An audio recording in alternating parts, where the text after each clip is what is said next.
அளவு ப்ளவுஸை வச்சு இந்த மாதிரி நம்ம வந்து மார்க் பண்ணிடுறோம். மார்க் பண்ணதுக்கு அப்புறமேலே இந்த ஆம்கோல் வளைவு எடுக்கிறது மட்டும் நிறைய பேத்துக்கு மிஸ்டேக் வருது. அப்படியே அளவு ப்ளவுஸை வச்சு ஆம்கோல் வளைவு எடுத்தாலும் அது சரியாக இருக்கா இல்லையா அப்படிங்கிறது நிறைய பேத்துக்கு வந்து குழப்பமாகவே இருக்குது. அதை எப்படி செக் பண்ணுறது அப்படின்னு தான் இப்போ நம்ம வந்து பார்க்க போகிறோம்.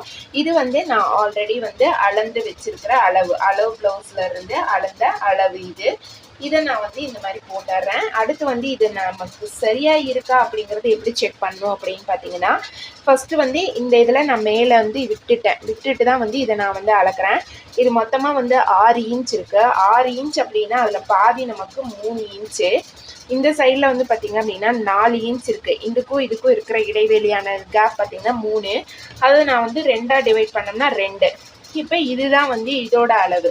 நம்ம இதை வந்து இதே மாதிரி இணைச்சோம் அப்படின்னா நமக்கு இந்த மாதிரி எக்ஸ்ட்ராவாக நம்ம துணி வந்து அதில் விடுறோம் இல்லைங்களா, அது வந்து மீதி ஆகிறப்ப நமக்கு அந்த ஆம்கோல் கிட்ட கை சுருக்கம், துணி தூக்கிட்டு இருக்கிற மாதிரி இந்த மாதிரி எந்த மிஸ்டேக்கும் வராமல் கரெக்டாக கச்சிதமாக இருக்கும். ட்ரை பண்ணி பாருங்கள். வீடியோ பிடிச்சிருந்ததுன்னா சப்ஸ்கிரைப் பண்ணிக்கோங்க.